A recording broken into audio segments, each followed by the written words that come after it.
مہاراجہ میسور کا سنگھاسن آج خالی پڑا تھا کیونکہ وہ آج دربار میں نہیں آیا تھا۔ ویسے بھی اس کو امور ریاست سے برائے نام دلچسپی تھی۔ اس کے علاوہ تدبر و انصرام سلطنت کا سلیقہ بھی اسے نہیں آتا تھا۔ یا تو سیر و شکار میں وقت ضائع کرتا تھا یا داسیوں کی صحبت میں بیشتر مگن رہتا تھا۔ اس کی اس بدمزگی کا راز دراصل یہ تھا کہ قدرت نے اس کو اب تک کوئی اولاد نرینہ عطا نہیں کی تھی۔ بس اس غم میں وہ دن رات مبتلا رہتا تھا اور انہی تفکرات کی وجہ سے اس کا دل ریاست کے کاموں میں نہیں لگتا تھا۔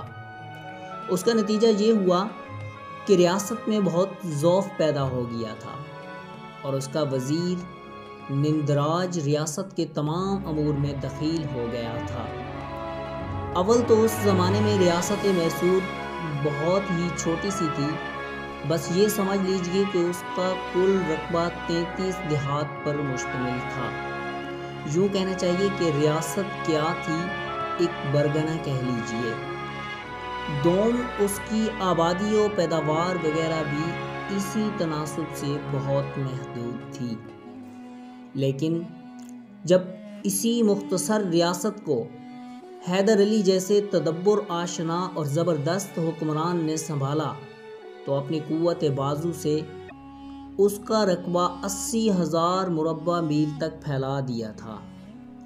حقیقت یہ ہے کہ حیدر علی جیسا اعلیٰ درجے کا سپاہی، قابل ترین جنرل اور مدبر و بیدار مغز حکمران دنیا نے بہت کم پیدا کیا ہوگا۔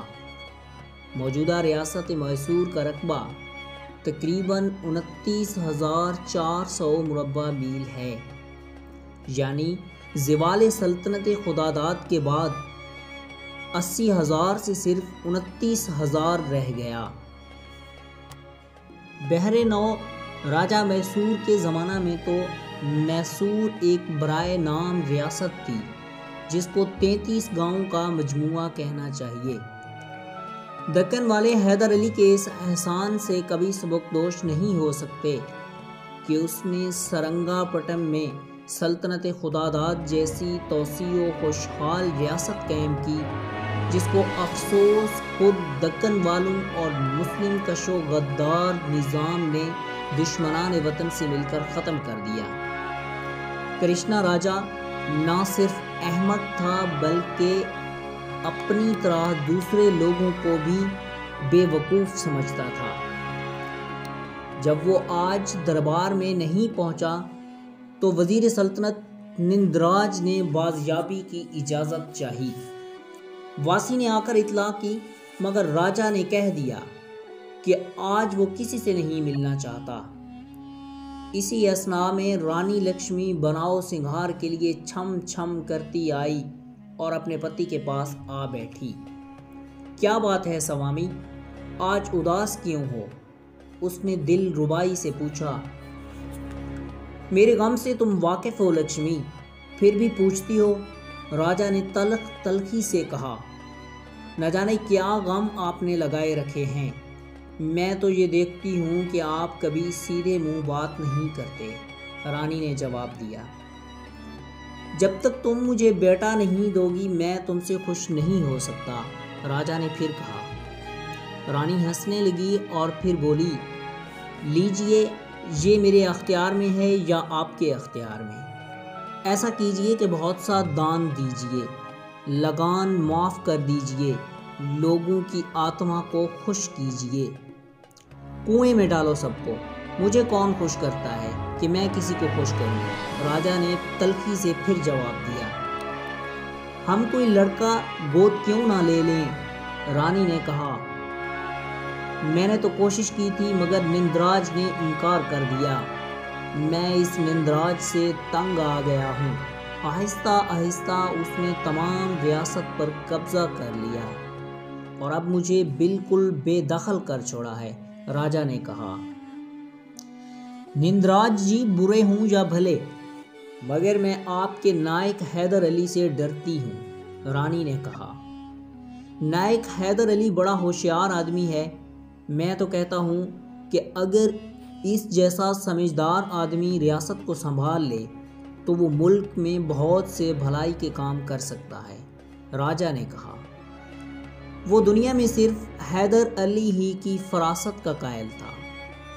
آپ نے اس کے بہت حوصلے بڑھا دیے ہیں۔ معمولی سپاہی سے اس کو کہاں سے کہاں پہنچا دیا۔ نہ اس کی ذات کا پتہ ہے نہ گوت کا پتہ۔ وہ عربوں کے ایک شریف گھرانے کا لڑکا ہے۔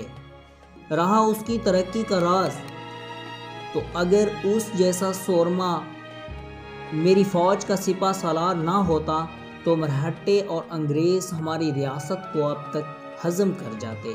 راجہ نے کہا، مگر دیکھ لینا، ادھر بھگوان نہ کرے آپ کی آنکھیں بند ہوئی نہیں کہ ادھر اس نے ہاتھ پیر نکالے نہیں۔ رانی نے کہا، میں جانتا ہوں کہ وہ جو کچھ کرے گا ریاست کے بھلے ہی کے کارن کرے گا۔ وہ بڑا محب وطن ہے، مجھے تو نندراج کا بھروسہ نہیں۔ راجہ نے کہا، نندراج ہندوتا ہے لیکن حیدر علی تو مسلمان ہے۔ رانی نے کہا، اگر حیدر علی ریاست پر چھا گیا تو میسور میں ہندو راج ختم ہو جائے گا۔ مسلمانوں کو ہندوؤں سے اچھا راج کرنا آتا ہے لکشمی۔ اب دہلی کے مغلوں کو ہمایوں سے لے کر اورنگزیب تک ہندوستان میں کتنی اعلیٰ درجہ کی حکومت کی انہوں نے۔ راجہ نے جواب دیا اور پھر رانی چپ ہو گئی۔ اگر حیدر علی شریف خاندان سے ہے تو لوگ اسے نائک کیوں کہتے ہیں؟ رانی نے پھر وہی حیدر علی کا قصہ چھیڑتے ہوئے کہا۔ دراصل رانی حیدر علی سے یوں جلتی تھی کہ اس کے ہوتے ہوئے وہ میسور کے دشمنوں سے ساز باز نہیں کر سکتی تھی۔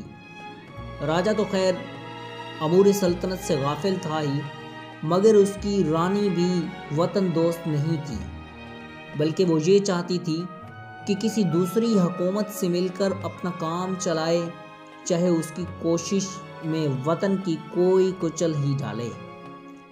حیدر علی جیسا فدائے ملک اس کا کب متحمل ہو سکتا تھا؟ تم بھی پاگل ہو لکشمی، نائک کیا کسی کی ذات ہوتی ہے؟ حیدر علی کو نائک تو میں نے بنایا ہے، اور نائک سینا پتی کو کہتے ہیں۔ یہ فوج میں ایک سب سے بڑا عہدہ ہے۔ آخرکار راجہ نے مسکرا کر جواب دیا، تو کیا حیدر علی نندراج جی سے بھی بڑے عہدے میں ہے؟ رانی نے پوچھا۔ نہیں، نندراج وزیر ہے، اور وزیر کا عہدہ سب سے بڑا ہوتا ہے۔ میں تو مسلمانوں سے نفرت کرتی ہوں، رانی نے کہا۔ اپنی ریاست میں ہی کتنے مسلمان 200% سے زیادہ نہیں، اور جو ہیں وہ سب برے حال میں ہیں۔ حقیقتاً نواب حیدر علی کے عروج اور سلطان ٹیپو کی سلطنت خداداد کی نو سے قبل میسور کا مسلمان بہت ہی پسماندہ تھا۔ تمام ریاست میں شاید ایک بھی مسجد نہیں تھی۔ مدارس و تعلیم گاہ کا تو کیا ذکر، پھر نہ کوئی معاش تھا اور نہ روزگار۔ مسلمان اکے دکے فوج میں پست کاموں پر مامور نظر آتے تھے، ورنہ سرزمین میسور مسلم پر سخت تنگ تھی۔ یہ خدا کا فضل ہی تھا کہ اس نے میسور میں سلطان حیدر علی اور اس کے بعد اس کے لائق فرزند سلطان ٹیپو کو جنم دیا، جن کی وجہ سے آج تک ریاست میسور وغیرہ میں 20-22% سے زیادہ مسلمان نظر آتے ہیں۔ آج وہاں ان دونوں مسلمان سلاطین کی یادگار کے طور پر شاندار مساجد ہیں، مدرسے ہیں۔ افسوس مسلمانوں کا نایاب کتب خانہ کچھ مرہٹوں نے تباہ کر دیا، باقی حصہ انگریز لے گئے، ورنہ میسور میں سلطان ٹیپو نے ایسا منتخب کتب خانہ قائم کیا تھا کہ اس کا جواب اس زمانے میں کہیں نظر نہیں آتا۔ نواب حیدر علی اور سلطان ٹیپو کے عہد سے قبل ایک میسور ہی میں نہیں بلکہ تقریباً تمام دکن میں مسلمان زبوں حال تھا۔ حالانکہ بہمنی سلطنت احمد نگر، گولکنڈہ، بیجاپور، حیدرآباد وغیرہ میں مسلمان حکمران تھے، مگر انہوں نے کبھی اپنے بھائیوں کی خوشحالی اور بہتری کے لیے کچھ نہیں کیا۔ اس کے برعکس یا تو آس پاس کے قومی ہندو راجاؤں سے اپنی کمزوری کی وجہ سے دبے رہے، یا دشمنان اسلام سے مل کر خود مسلمانوں کی جڑ کاٹتے رہے۔ اس فعل شنی میں حیدرآباد کے نظام الملک کا ہاتھ ہمیشہ پیش رہا۔ اس نے دیندار، خدا پرست اور فدائے وطن ٹیپو کو ایک لمحہ چین کا بسر کرنے نہیں دیا، بلکہ اس کو اور اس کے ساتھ تمام مسلمانوں کو تباہ کرنے کے لیے وہ کبھی تو مرہٹوں کو مسلمانوں پر لا چڑھاتا، کبھی انگریزوں کو۔ نظام الملک کی اسلام سے یہ غداری ایسی ہے کہ تاریخ کبھی اس کو معاف نہیں کرے گی۔ اچھا ایسا کرو کہ تھوڑے دن کے لیے کہیں باہر چلیں، رانی نے کچھ وقفے کے بعد کہا، مگر میں میسور کو نہیں چھوڑ سکتا۔ ادھر میں نے پیٹھ موڑی، ادھر نندراج نے قبضہ جمایا۔ راجا نے جواب دیا، آپ کا خیال ہے نندراج آخر اپنا ہی آدمی ہے، مگر آپ اس سے اتنا ہی ڈرتے ہیں تو اس کو کیوں قید نہیں کر دیتے؟ اس سے تو اور بدامنی پھیل جائے گی اور حیدر علی بھی بگڑ جائے گا، کیونکہ وہ نندراج کو بہت چاہتا ہے اور نندراج بھی اس کی بڑی قدر کرتا ہے۔ بس تو یہ دونوں مل کر آپ سے ریاست چھین لیں گے اور آپ بیٹھے ہوئے بیٹے کے خواب دیکھتے رہ جائیں گے، رانی نے جل کر کہا، اور راجا کرشنا خاموش ہو گیا۔ آپ ترمک راؤ کو خط کیوں نہ لکھیں کہ وہ ہماری حفاظت کے لیے مرہٹوں کی فوج بھیج دے؟ رانی نے راجا کرشنا کو خاموش پا کر کہا، کیا تم ترمک راؤ کو اتنا اچھا آدمی سمجھتی ہو کہ وہ ہمارے کام آئے گا؟ مرہٹے بڑے مطلب پرست ہوتے ہیں۔ سب سے پہلا مطالبہ وہ ہم سے یہی کریں گے کہ 8-10 لاکھ روپے دو اور اپنی ریاست کے 5-6 گاؤں ان کے حوالے کرو۔ اتنا روپیہ کس کے پاس ہے؟ اور اگر میں اپنے گاؤں دے دوں گا تو میرے پاس کیا بچے گا؟